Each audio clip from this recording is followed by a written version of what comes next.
Halo semuanya, kami dari kelompok 10 akan menjelaskan materi tentang variance analysis for direct cost. Karena tak kenal maka tak sayang, perkenankanlah saya memperkenalkan diri saya, Salsa, bersama kedua teman saya, Meli dan Ilham. Pada kesempatan kali ini, materi inilah yang akan kami jelaskan. Sebelum itu, saya akan menjelaskan apa itu variance. Variance adalah kondisi di mana adanya ketidaksesuaian antara standar yang telah ditetapkan dengan kondisi yang benar-benar terjadi.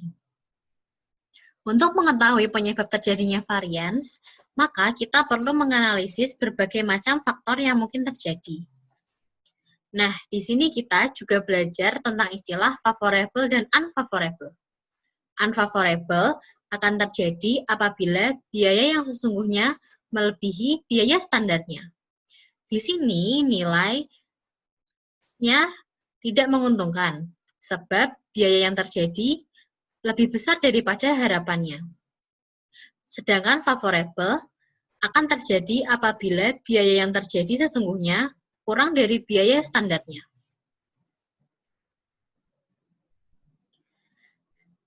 Nah, di sini saya akan menjelaskan tentang material variance. Secara umum, total material variance terdiri dari material price variance dan material quantity variance. Apa sih material price variance itu? Material price variance adalah variance yang terjadi karena perbedaan harga dengan pemakaian yang sama. Perbedaan harga antara purchase dan usage. Sedangkan material quantity variance adalah variance yang terjadi karena perbedaan jumlah input. Jumlah input antara purchase dan usage. Nah, macam-macam material variance yang pertama adalah material purchase price variance, yaitu selisih harga bahan yang dibeli dengan harga bahan standar. Dirumuskan dengan actual price dikurangi dengan standard price dikalikan actual quantity purchase. Jika actual price lebih besar daripada standard price, maka akan disebut unfavorable. Sebaliknya, apabila aktual lebih kecil daripada standar, maka akan disebut favorable.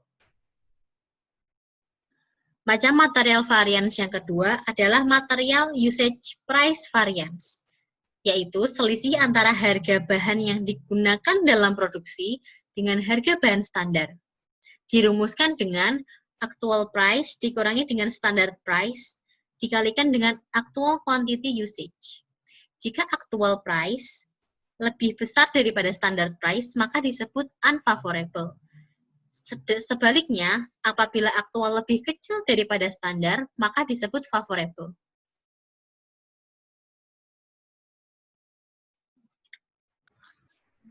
Materials variance yang ketiga adalah materials inventory variance. Variance ini menghitung selisih antara jumlah bahan yang dibeli dengan jumlah bahan yang digunakan. Dirumuskan dengan actual quantity purchase dikurangi dengan actual quantity use dikali dengan harga standarnya. Jika pembelian aktualnya lebih besar dari penggunaannya, maka disebut unfavorable. Namun, jika pembelian aktualnya kurang dari penggunaannya, maka disebut favorable. Untuk material variance yang keempat adalah materials quantity usage variance. Variance ini menghitung selisih antara jumlah bahan yang digunakan dengan jumlah bahan standar. Dirumuskan dengan actual quantity used dikurang dengan standard quantity allowed dikali dengan harga standarnya. Jika actual usage-nya lebih besar daripada standarnya, maka disebut unfavorable. Namun jika penggunaan aktualnya kurang dari standarnya, disebut favorable.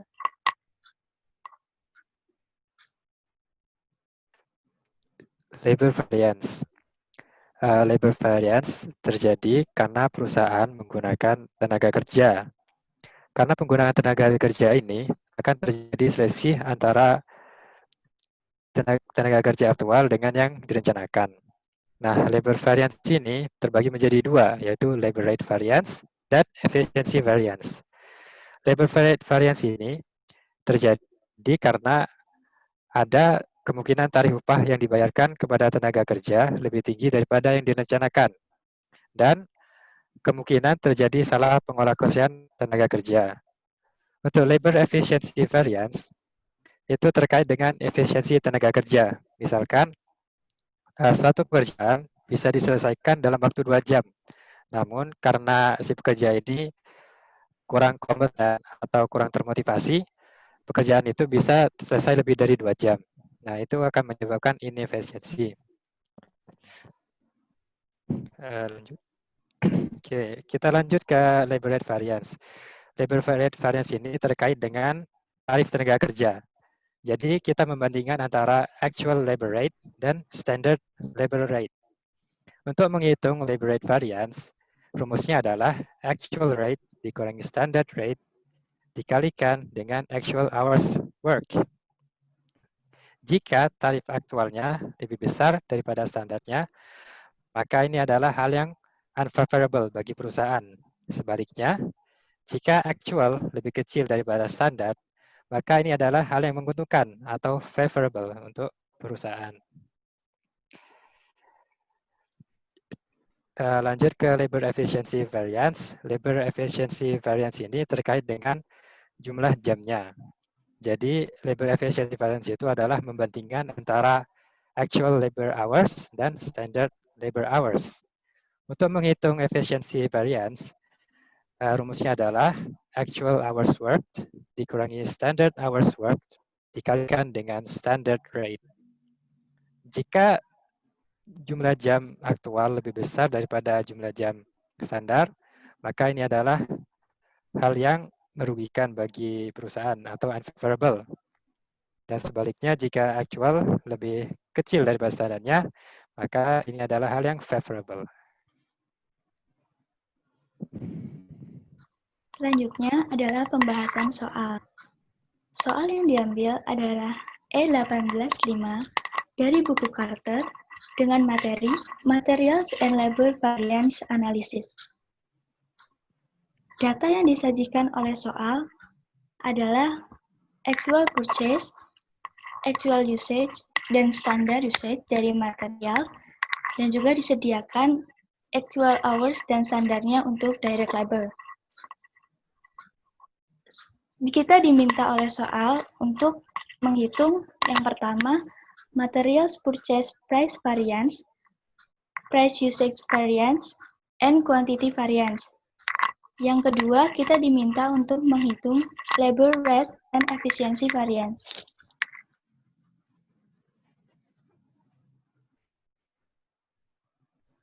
Untuk menghitung soal yang pertama, yaitu material purchase price variance, kita akan membandingkan antara harga pembelian aktualnya dengan standarnya. Diketahui di soal untuk harganya, harga pembelian yang aktual yaitu 3,8 dan standarnya adalah 4. Jadi kita hitung 3,8 dikurangi 4. Lalu selisih itu kita kalikan dengan kuantitas aktualnya yang kita beli, yaitu 1.500. Kita akan mendapatkan 300 favorable. Kenapa favorable? Karena aktualnya kurang dari standarnya. Selanjutnya, material price usage variance. Ini akan membandingkan actual usage price dengan dikurangi dengan standard usage price dikalikan dengan actual quantity. Kita dapatkan dari soal, actual usage price di sini tidak ada, tapi bisa kita asumsikan bahwa apa yang kita beli akan kita gunakan semua. Jadi, actual usage price itu sebesar 3,80 dikurangi dengan 4 dikalikan dengan 1.350 dari actual usage quantity. Akan didapatkan 270 favorable karena aktualnya lebih kecil daripada standard usage price. Selanjutnya adalah material quantity variance. Membandingkan antara actual usage quantity dikurangi dengan standard usage quantity. Hasilnya akan dikalikan dengan standard cost. Actual usage quantity didapatkan dari soal sebesar 1.350, dikurangi dengan standard usage quantity sebesar 1.020, dikalikan dengan standard cost, yaitu 4. Akan didapatkan 1.320 unfavorable, karena actual usage lebih besar daripada standard usage quantity. Selanjutnya, labor rate variance. Labor rate variance, kita akan membandingkan antara tarif jam kerja aktual dengan tarif jam kerja standar. Jadi, diketahui bahwa actual hours price-nya itu sebesar 12,3 dolar dan standard hour price-nya adalah sebesar 12 dolar. Untuk menghitungnya, kita kurangi 12,3 dikurangi 12, kita kalikan dengan actual quantity-nya sebesar 310. Nah, kita dapatkan angka 93 unfavorable. Kenapa unfavorable? Karena actual hours price-nya lebih besar daripada standard hours price-nya. Oke, lanjut ke labor efficiency variance. Di labor efficiency variance, kita membandingkan jam kerja aktual dengan jam kerja standar. Dikalikan dengan standard price-nya. Diketahui di soal, actual hours-nya adalah 310 dan standard hours-nya 340.